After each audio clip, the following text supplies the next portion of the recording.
Jake Morrison abrió los ojos lentamente. Le dolía mucho la cabeza, y su boca sabía metal. El era olía mal. Como productos químicos, y algo podrido. Intendo movers. Pero sus manos estaban atadas a la espalda con una especie de bandas metálicas. Estaba tumbado en un suelo frío que se sentía liso como el cristal. Cuando levantó la vista, vio brotes hechos de luz azul en lugar de metal. Las paredes eran oscuras y cavas, nada que ver con las paredes rectas de las naves humanas. Símbolos extraños brillaban en las paredes, moviéndose y cambiando como si estuvieran vivos. Jake recordó la batalla. La flota de defensa de la Tierra había luchado con violencia contra las naves alienígenas, pero todo terminó rápido, demasiado rápido. El enemigo tenía mejores armas y más naves. Jake vio como su propia nave, el halcón, hacía pedazos a su alrededor antes de que todo se volviera negro. Ahora estaba en otro lugar, un lugar que no era humano. Jake, ¿estás despierto? Susurró una voz cercana. Jake giró la cabeza y vio a Kate Sullivan en otra celda junto a la suya. Era piloto del Thunder Bay, una de las otras naves de la Tierra. Su uniforme estaba roto y sucio, y tenía un corte en la frente, pero sus ojos estaban agudos y alerta. Sí, estoy aquí, susurró Jake de vuelta. ¿Dónde estamos? En su nave, crió. Levo despierta como una hora. Hey más de los nuestros al fondo del pasillo. Puedo ora Ben Carter. Está muy malherido. Jake se incorporó lentamente. Le dolía todo el cuerpo, pero no parecía tener nada roto. Miró a su alrededor y con doce celdas en la larga sala. Algunas tenían gente, otras estaban vacías. Los brotes de luz azul zumbaban con energía. ¿Cuántos de nosotros hay? Preguntó Jake. He contado nu hasta ahora, dijo Kate. Quizás haya más en otras salas. Jake, creo que somos los únicos que quedamos de toda la flota. Jake sintió un frío por dentro. La fuerza de defensa de la Tierra había enviado 40 naves para detener el ataque alienígena. Si solo quedaban nu personas, entonces Miles había muerto. Buena gente, amigos. Unos pasos pesados resonaron en el pasillo exterior. Los pasos eran extraños. Demasiado pesados y demasiados. Jake oyó 4 pies golpeando el suelo al mismo tiempo en lugar de 2. Una puerta se abrió con un sitio. Entraron 3 alienígenas, y Jake pudo ver bien al enemigo por primera vez. Eran altos, quizás de 2 metros y medio, con 4 brazos cada uno. Su piel parecía el caparazón de un cangrejo, de color marrón oscuro y brillante. Sus caras eran alargadas con grandes ojos negros y bocas que tenían dientes afilados. Cuando se movían, sus brazos se balanceaban como si nadaran en el agua. El que había al frente llevaba más decoraciones en su armadura. Se detuvo frente a la celda de Jake, y lo miró desde arriba. Cuando habló, su voz salió de una pequeña caja en su pecho que traducía sus palabras al español. Soy el comandante Vexer de la guerra carmesí. Ahora son mis prisioneros. Su especie ha sido derrotada. Su planeta será nuestro pronto. Jake no dijo nada. Solo le devolvió la mirada al comandante alienígena. Vexer emitió un sonido parecido a una risa, pero sonó como metal recanando. Su gente se enviaba mensajes durante la batalla. Los oímos todos. Petitions de ayuda. Gritos de miedo. Muy diferente de las valientes historias que cuenta su especie. Uno de los otros alienígenas dio un paso adelante. Este era más pequeño pero se movía más rápido. Comandante, he terminado de leer sus archivos de datos. Estos humanos tienen muchas historias sobre sus guerreros y batallas. Las llaman leyendas. Mustram, ordino Vexer. El alienígena más pequeño tocó algo en su brazo y aparecieron imágenes en el aire sobre ellos. Jake vio escenas de la historia humana, de películas y de libros, imágenes de soldados, battles y héroes. Mayer esto, dijo el alienígena. Cuentan historias de humanos que luchan en battles imposibles y ganan. Dicen que los humanos nunca abandonan a sus amigos en la batalla. Afirman que sus guerreros son valientes y honorables. Vexamiró las imágenes y luego a Jake. Y sin embargo, cuando atacamos, sus naves huyeron. Sus valientes guerreros murieron gritando. ¿Dónde estaban sus leyendas entonces, humano? Jake sintió la ira ardor en su pecho, pero se mantuvo en silencio. Había aprendido en el ejercicio que a veces lo mejor era observar y escuchar. Su especie estabil continuó vexer. Cuentan historias para escenas fuertes, pero las historias son solo mentiras. Ahora tenemos la prueba. Destruimos su flota en menos de un día. Su tierra será con la misma facilidad. El comandante alienígena ese gyro para Earth, y luego ese detuvo. Los mantendrá con vida por ahora. Cuando lleguemos en nuestro mundo natal, serán exhibidos en nuestro pueblo como ejemplos de la debilidad humana. Verán que sus leyendas no son más que cuentos de niños. Después de que los alienígenas se fueron, los prisioneros permanecieron en silencio durante un largo rato. Jake podía oír alguien llorando suavemente desde una de las celdas lejanas. Podía oír Ben Carter respirando con dificultad. ¿Cómo es lo delira? Jake, susurró Kate. ¿Qué vamos a hacer? Jake miró los símbolos brillantes en las paredes. Observó cómo los barrotes de luz azul parpadeaban cada pocos segundos. Escuchó los sonidos de la nave, tratando de entender cómo funcionaba. Vamos a sobrevivir, dijo Jake en voz baja. Y vamos a demostrar lo que de verdad significan las leyendas humanas. ¿Cómo? Estamos encerrados, sin armas y sin forma de pedir ayuda. Jake pensó en las palabras del comandante alienígena. Los alienígenas habían estudiado las historias humanas en las películas, pero no las entendían. Pensaban que las leyendas humanas eran solo fantasía. No sabían que las mejores historias humanas trataban sobre gente real que hacía cosas imposibles cuando era necesario. Creen que nos conocen, dijo Jake, pero solo conocen nuestras historias. No nos conocen nosotros. Kate parecía confundida. ¿Cuál es la diferencia? Las historias son sobre lo que pasó. Las leyendas son sobre lo que la gente hace cuando todo parece perdido. Los alienígenas estudiaron nuestra historia, pero nunca aprendieron lo más importante sobre los humanos. ¿Y qué es? Jake sonrió por primera vez desde que despertó. Somos más peligrosos cuando no tenemos nada que perder. En la celda de al lado, alguien más estaba escuchando. Roy Martínez, un ingeniero del Starfire, apretó su rostro contra los barrotes azules. Jake tiene razón. Estos alienígenas creen que han ganado, pero cometieron un error. Nos mantuvieron con vida. Ese fue su primer error, dijo Jake. Asegurmonos de que no sea el último. Paran 3 días en la nave alienígena. Jake medía el tiempo observando cómo las luces del techo pasaban de brillantes a tenues. Los alienígenas les traían comida 2 veces al día. Era una postre que sabía carton, pero los mantenía con vida. Jake aprendió los nombres de los otros prisioneros. Además de Kate Sullivan y Ben Carter, estaban Lisa Chong, una piloto del Mercury. Roy Martínez era un ingeniero del Starfire. Dan Phillips era un médico del Thunderbolt.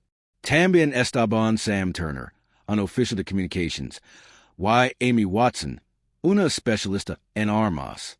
Había 2 prisioneros más en celdas que no podía ver, pero a veces los oía. Ben Carter empeoraba. Tenía la pierna rota y infectada. Dan Phillips intentó ayudarlo, pero los alienígenas no les daban ninguna medicina. Benesi mantiene valiente, pero Jake podía ver el dolor en sus ojos. Al cuarto día, los alienígenas regresaron. Esta vez eran 5. El comandante Vexer caminaba al frente. Y detrás de él venía el alienígena más pequeño que había mostrado las imágenes antes. Soy el subcomandante Crix, dijo el alienígena más pequeño. He estudiado su especie durante muchos años. Hoy, les enseñar sobre su propia historia. Crix tocó su dispositivo del brazo y más imágenes aparecieron en el aire. Jake vio escenas de la Segunda Guerra Mundial, soldados desembarcando en playas, aviones echando en el cielo. Su gente cuenta historias sobre algo llamado el día D. Dijo Crix. Afirman que miles de humanos murieron para salvar otros, pero nosotros sabemos la verdad. Sus líderes enviaron soldados a morir porque eran demasiado débiles para encontrar una forma mejor. El alienígena ese río, emitiendo ese sonido de metal reconando. Su especie llama a esto Valencia. Nosotros lo llamamos estupidez. Aparecieron más imágenes. Jake vio el izado de la bandera en Iwo Jima. Soldados en Vietnam, bomberos corriendo hacia edificios en llamas. Miren esto, continuó Crix. Su gente corre hacia el peligro para salvar extraños. Mueren por personas que ni siquiera conocen. En nuestra cultura, a eso lo llamamos una enfermedad mental. Solo una mente rota desequaria su vida por nada. Jake sintió que sus manos se servían en puños a su espalda, que emitió un pequeño sonido de rabia en su garganta. Sus películas muestran soldados que nunca se rinden. Persiguió Crix. Héroes que luchan contra probabilidades imposibles. Pero cuando atacamos su flota, sus naves intentaron huir. Sus valientes capitanes pidieron ayuda como niños llorando por sus madres. El comandante Vexer dio un paso adelante. Su especie tiene un dica. Nunca dejas un hombre atrás. Pero aquí están, abandonados por su propia gente. ¿Dónde están ahora sus héroes legendarios? Los alienígenas los dejaron solos después de eso. Pero Jake podía oírlos hablar en el pasillo. Estaban planeando algo. Sus voces sonaban emocionadas y crueles. Esa noche, Jake susurró a los otros prisioneros. Necesitamos aprender sobre esa nave. Cada sonido, cada luz, cada rotación de la guardia. Necesitamos saber cómo funciona todo. ¿Por qué? Preguntó Sam Turner desde su celda. Estamos bien encerrados. Incluso si aceleramos. ¿A dónde iremos? Todavía no lo sé, dijo Jake. Pero tenemos que estar preparados para cualquier oportunidad que tengamos. Lisa Chong habló. He estado siguiendo los movimientos de la nave. No estamos volando en línea recta. La gravedad cambia cada pocas horas. Creo que estamos parando en diferentes lugares. Bien, dijo Jake. ¿Qué más? Roy Martínez había estado escuchando las paredes. El sistema de energía hace diferentes sonidos en diferentes momentos. Creo que apagan algunos sistemas cuando duermen. Y los brotes azules de nuestras celdas parpadean cada 37 segundos. Dan Phillips había estado observando a los guardias. Tienen 3 turnos diferentes. Los guardias nocturnos son más jóvenes y hablan más. No son tan cuidadosos como los guardias diurnos. Amy Watson había estado estudiando las armas que levaban los alienígenas. Sus armas son de energía, pero tienen una pequeña caja adosada a un lado. Creo que esa es la fuente de energía. Durante los días siguientes, los alienígenas regresaron muchas veces. Cada vez, Crix les mostraba más historias humanas y ese burlaba de ellas. Su gente hizo películas sobre soldados que luchan contra alienígenas. Dijo Crix un día. En estas películas, los humanos siempre ganan. Usan trucos inteligentes y discursos valientes. pero la vida real es diferente. No es así? Les mostro Chinas Independence Day y otras películas de invasions alienígenas. Sus héroes de Hollywood siempre encuentran una manera de derrotar al enemigo superior. Pero cuando llegaron alienígenas de verdad, su flota murió en horas. Su planeta será nuestro en días. Los alienígenas disfrutaban especialmente burlando de las ideas humanas sobre el honor y el sacrificio. Mostraban imágenes ganadores de la medalla de honor, y así reían de las historias de sus valientes acciones. Este humano es arrojo sobre una granada para salvar a sus amigos. Dijo Crix, señalando una imagen. Murió por nada. Sus amigos murieron más tarde en otras batallas. De todos modos, ¿qué logró su sacrificio? Jake observaba los alienígenas cuidadosamente durante estas seasons. Se dio cuenta de que siempre así paraban en los mismos lugares. El comandante Vexer siempre así cuidaba cerca de la puerta. Crick siempre así paraba en el centro, desde donde podía ver todas las celdas. Los guardias siempre mantenían sus armas en el mismo lado. También notó algo más. Los alienígenas se esforzaban demasiado por convencer a los humanos de que sus leyendas eran falsas. Si realmente creen que las historias humanas eran solo fantasias, ¿por qué pasaban tanto tiempo hablando de ellas? Tienen miedo, lo susurró Jake a Kate después de una sesión. ¿Miedo de qué? Estamos encerrados y indefensos. Tienen miedo de lo que representamos. Nos han estudiado durante años, pero no nos entienden. Creen que nuestras leyendas son mentiras porque no pueden imaginar hacer lo que nuestros héroes hicieron. Kate pensó en esto. ¿Quieres decir que no pueden entender por qué alguien moriría por extraños? Exactamente. Para ellos no tienen sentido. Pero eso es lo que nos hace humanos. Eso es lo que nos hace peligrosos. Ben Carter había estado escuchando desde su celda. Su voz era débil pero clara. Mi abuelo luchó en Corea. Solía contarme historias sobre los hombres que no volvieron a casa. Decía que no eran héroes por ser perfectos. Eran héroes porque eligieron hacer lo correcto, incluso cuando era difícil. Los alienígenas estudian nuestras películas y libros, dijo Jake. Pero nunca han vivido lo que nosotros hemos vivido. Nunca han tenido que elegir entre salvarse a sí mismos y salvar a otros. Dan Phillips intervino. Por eso no entienden nuestras leyendas. Creen que el coraje significa no tener miedo. Pero el verdadero coraje es tener miedo y hacer lo correcto de todos modos. Jake sonrió en la oscuridad. Eso es exactamente. Y por eso los vamos a sorprender.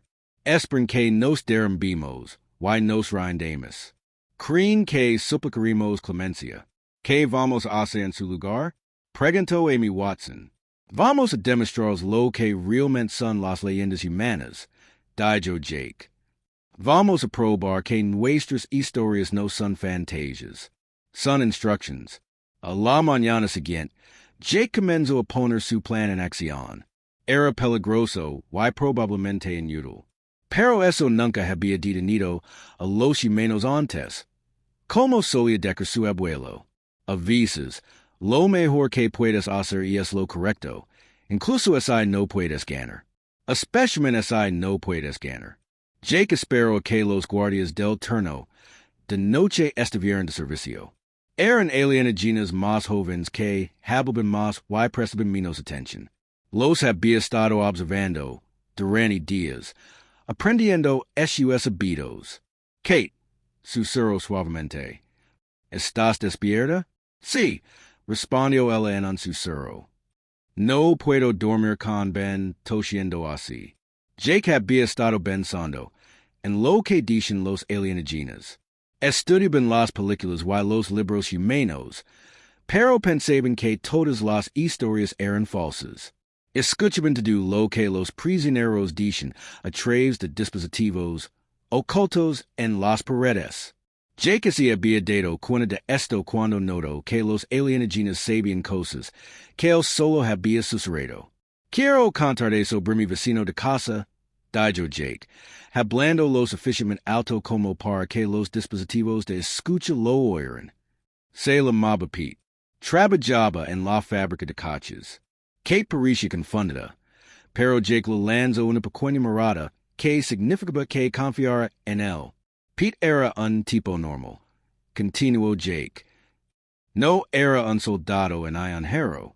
Solo un tipo que había trabajar todos los días y volvía a casa con su familia. Pero en invierno, el río cerca de nuestro pueblo se desbordó. El agua subió rápido y atrapó a una familia en su casa. Jake habló lentamente, como si estuviera recordando algo real. Pete lo escuchó en la radio. No esperó a los equipos de rescate. Tomó su pequeño bote de pesca, y ese adentro, en esa agua helada. La corriente era tan fuerte que casi volcó su bote 3 veces. ¿Qué pasó? Preguntó Kate, entendiendo ahora que Jake estaba haciendo algo importante. Lo salvó. Una madre, un padre y 2 niños. Pero cuando los traía de vuelta, una rama de árbol golpeó su barca. Pete empujó a la familia sobre un trozo de madera flotante, y les dijo que se agarraran fuerte. Luego nadó detrás de ellos, empujándolos hacia la orilla. Jake hizo una pausa, fingiendo recordar. Pete no lo logró. El agua fría y la corriente fueron demasiado. Pero la familia vivió. En su funeral, su esposa dijo algo que nunca olvidar. Dijo que Pete no era un héroe por ser especial. Era un héroe porque era ordinario y eligió hacer algo extraordinario. En el pasillo, Jake escuchó a uno de los guardias dejar de caminar. Bien, estaban escuchando. La noche siguiente, Kate contó su propia historia. Mi abuela vivió en Londres durante la guerra. No era soldado ni nada importante. Solo un enfermo que trabajaba en un pequeño hospital. La voz de Kate era baja pero clara. Durante los bombardeos, cuando sonaban las sirenas aéreas, la mayoría de la gente corría a los refugios. Pero mi abuela se cuidaba en el hospital. No podía dejar a los pacientes que estaban demasiado enfermos para moverse. Eso debió de ser adorador, dijo Roy Martínez desde su celda. Estaba captando lo que Jake y Kate estaban haciendo. Estaba aterrorizada, dijo Kate. Pero me dijo algo una vez. Dijo, ser valiente no significa que no tengas miedo. Significa que haces lo que hay que hacer, incluso cuando estás temblando de miedo. Kate continuó su historia. Una noche, una bomba cayó en el edificio de al lado del hospital. La explosión rompió todas las ventanas y inició un incendio. Mi abuela podría haber corrido entonces. Nadie la habría culpado. Pero ese cuento ayudó a trasladar 20 pacientes a un lugar seguro. ¿Resultó herida? Preguntó Lisa Chong. Se cortó las manos con cristales rotos y inhaló mucho humo, pero dijo después que ni siquiera pensó en irse. Esos pacientes la necesitaban, así que ese cuento. Y es lo que se hace. Dan Phillips contó la siguiente historia. Conocía a un profesor llamado Sr. Brown. Daba clases en una escuela en un barrio difícil. La mayoría de los profesores no querían trabajar allí. Pero el Sr. Brown se quedó durante 30 años. La voz de Dan transmitía el peso de la verdad. Un día, un hombre con una pistola entró en la escuela.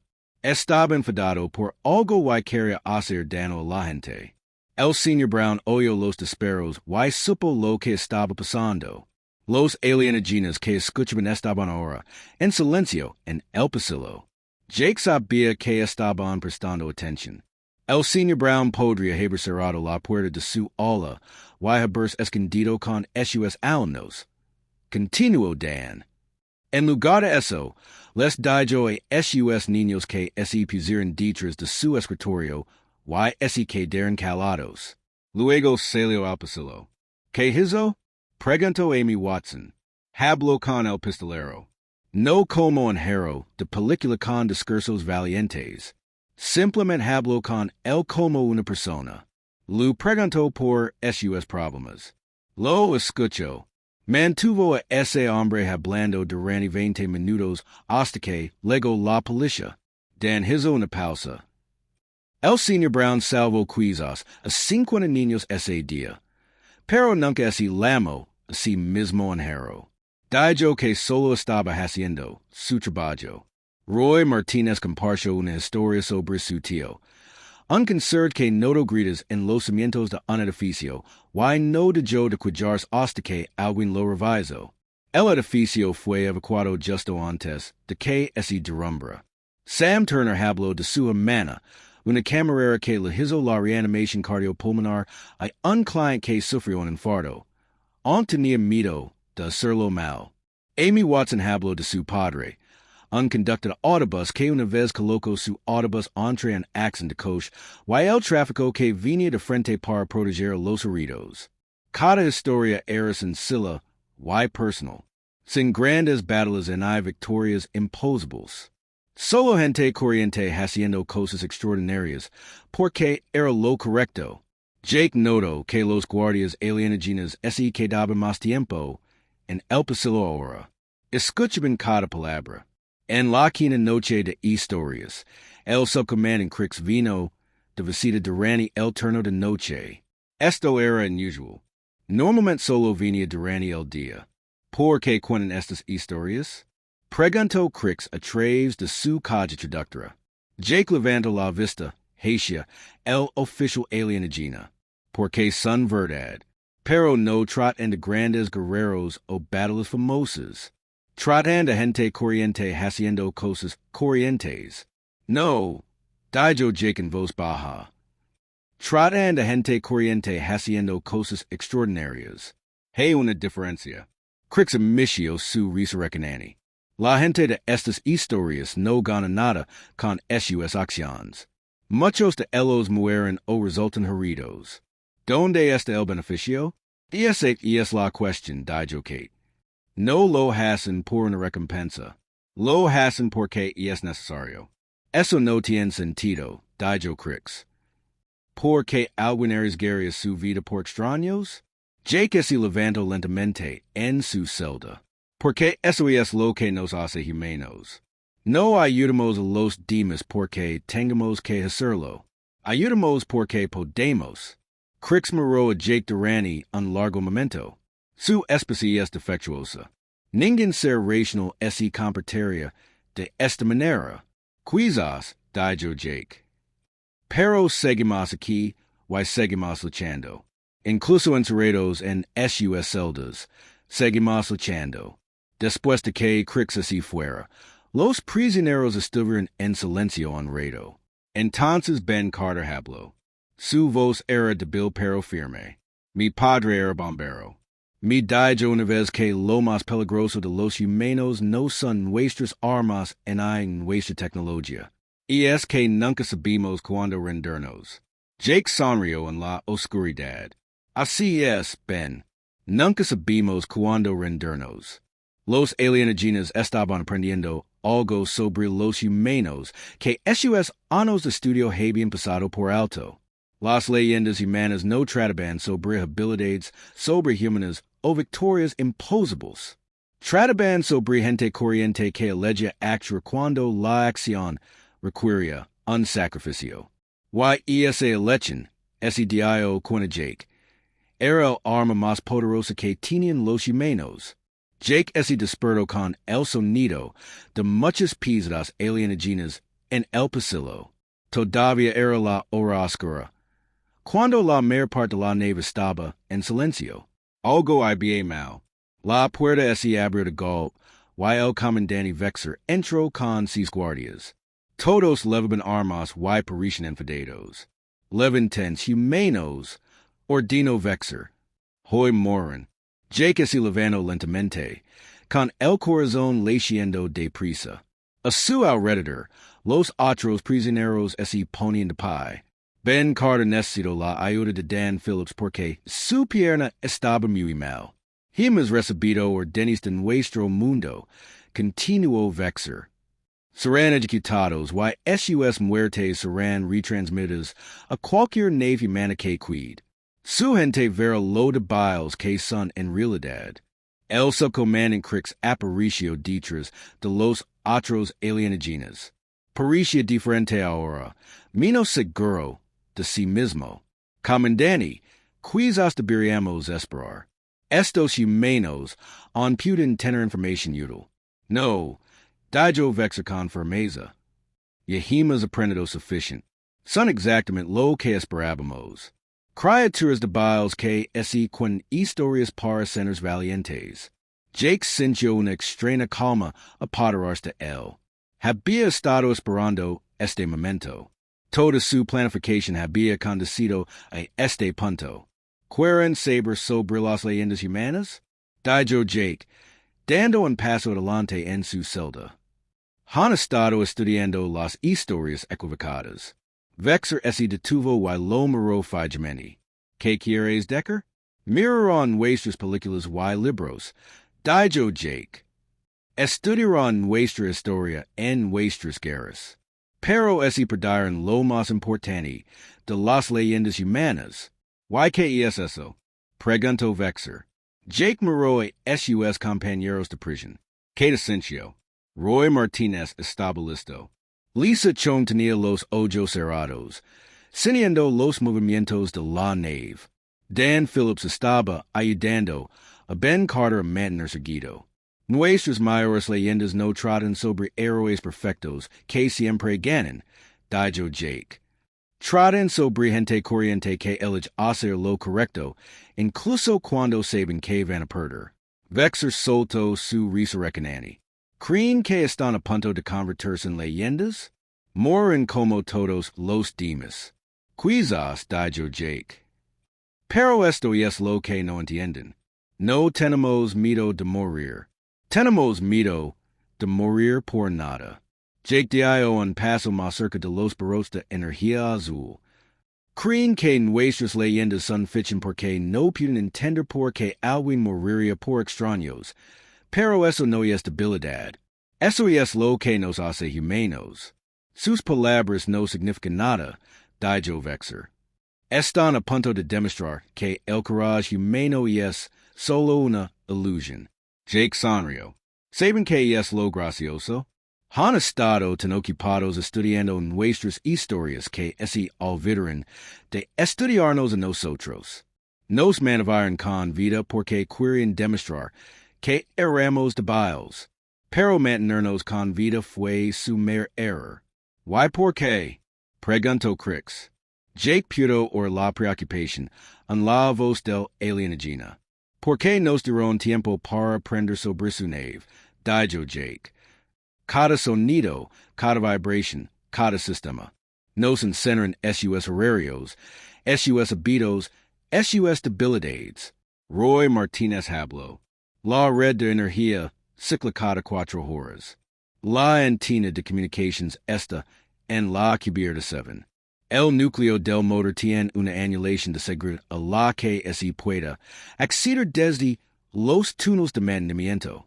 Lisa Chong abrió los ojos. Actualmente estamos en una formación aflada con otras 12 naves. El buque insignia está a 2 kilómetros a nuestro beber. Nos acercamos a un pozo de gravedad, probablemente su sistema natal. Dan Phillips había estado trabajando en las ataduras de Ben Carter durante la conversación. La enfermería está en la cubierta 5. Su especie tiene una debilidad en la estructura de sus articulaciones que los hace vulnerables a puntos de presión específicos. Amy Watson sonrió. Sus armas tienen un ciclo de recarga de 15 segundos y un alcance máximo de 40 metros en los pasillos de la nave. Sam Turner había sido el más calado, pero ahora habló. Su sistema de comunicación transmite en 3 frecuencias. Sé cómo acceder a ellas. Vexer miró fijamente a los humanos. Esta información es inútil. Están encerrados en celdas en forma de escapar. ¿Lo estamos? Pregando Jake. En ese momento, las luces parpadearon. Los barros de energía azul vacilaron por un segundo, pero fue suficient. Roy Martinez había estado trabajando en el sistema de energía durante días, usando el metal de los botones de su uniforme para crear un pequeño cortocircuito. Los prisioneros se movieron rápido. Jake agarró a uno de los guardias que trapezó cuando se apagaron las luces. Kate pidió a otro guardia en el punto de Bill que Dan había identificado. Roy Martinez rodó por debajo de los brazos extendidos de un tercer guardia, pero no intentaban escapar. Intentaban llegar al panel de comunicaciones cerca de la puerta. Deténganlos, gritó Vexer. Los alienígenas dispararon sus armas, pero en la oscuridad y la confusión, se alcanzaron más entre ellos que los humanos. Jake sintió un dolor ardiente en el hombro cuando un disparo lo alcanzó, pero siguió moviéndose. Sam Turner llegó primero al panel de comunicaciones. Había estado observando a los alienígenas usarlo durante días. Sus dedos volaron sobre los controles, abriendo canales a la flota alienígena. Aquí el capitán Jake Morrison de la Fuerza de Defensa de la Tierra dijo por el comunicador. A cualquier nave humana que reciba esta transmisión, la flota enemiga tiene las siguientes debilidades. Vexer le disparó a Sam Turner, pero era demasiado tarde. Sam había abierto el canal y Jake estaba hablando. Los generadores de escudos de energía están ubicados en la parte inferior de cada nave, dijo Jake rápidamente. Apuntan al acoplamiento de energía entre la tercera y la cuarta sección. Sus armas necesitan 15 segundos para recargarse.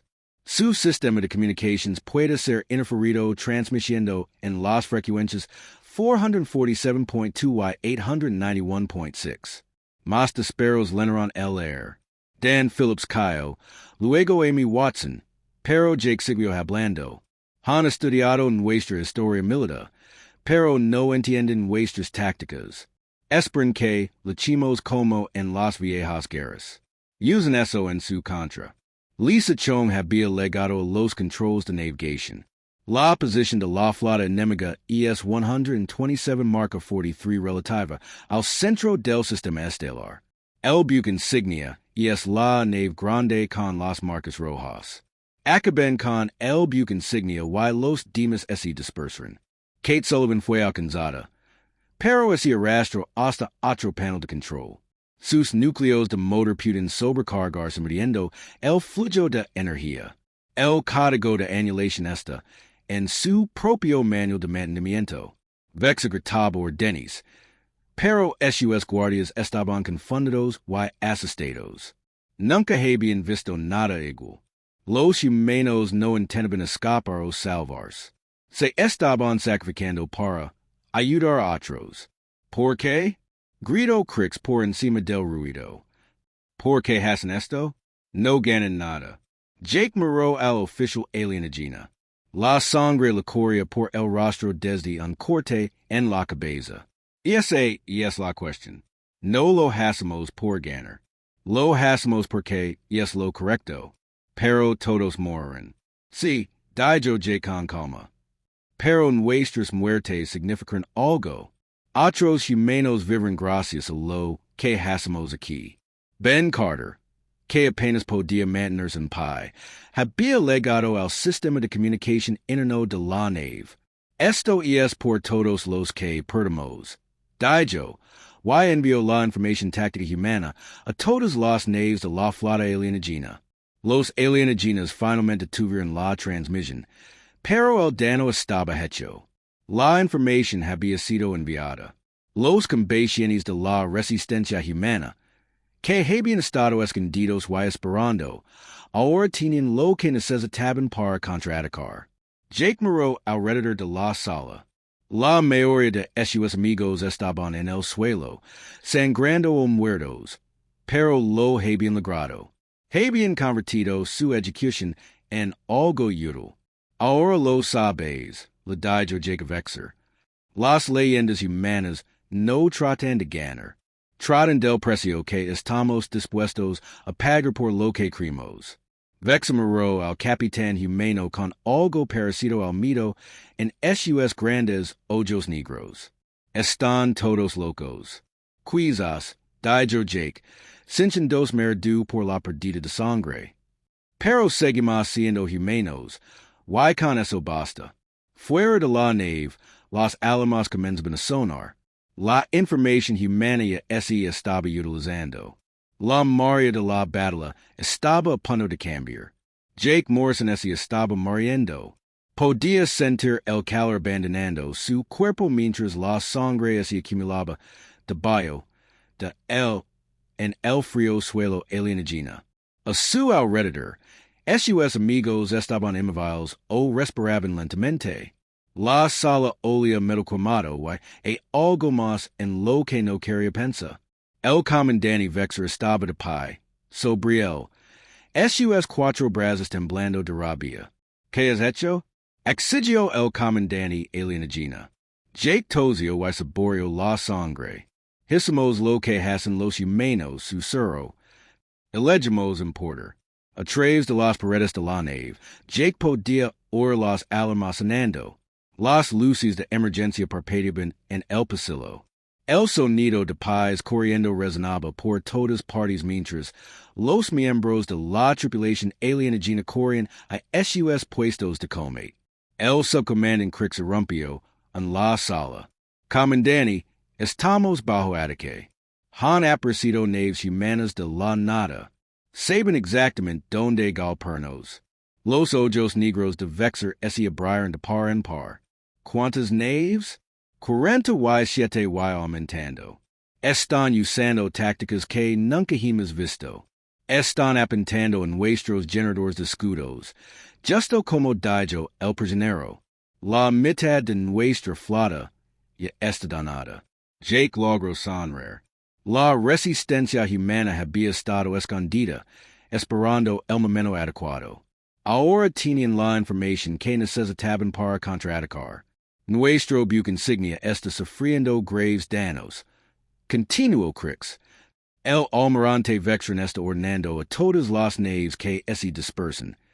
Pero los humanos están prediciendo nuestros movimientos. Y es como si conocer nuestros planes de batalla. ¿Por qué los conocen? Dijo Jake débilmente. Les contemos todo. ¿Cómo piensan? ¿Cómo luchan? ¿Cómo juegan cuando las cosas se ponen feas?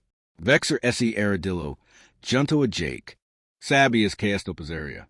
Planeas que te ejecutáramos. No planeado, corrigió Jake. Esperábamos que fueran exactamente lo que son. Arrogantes, crueles, lo suficientemente estúpidos como para mantenernos con vida, solo para demostrar algo. Kate Sullivan todavía respiraba. Abrió los ojos y miró a Jake. ¿Lo conseguimos? Preguntó. Lo conseguimos, dijo Jake. Nos convertimos en la leyenda. Otro oficial alienígena entró corriendo en la sala.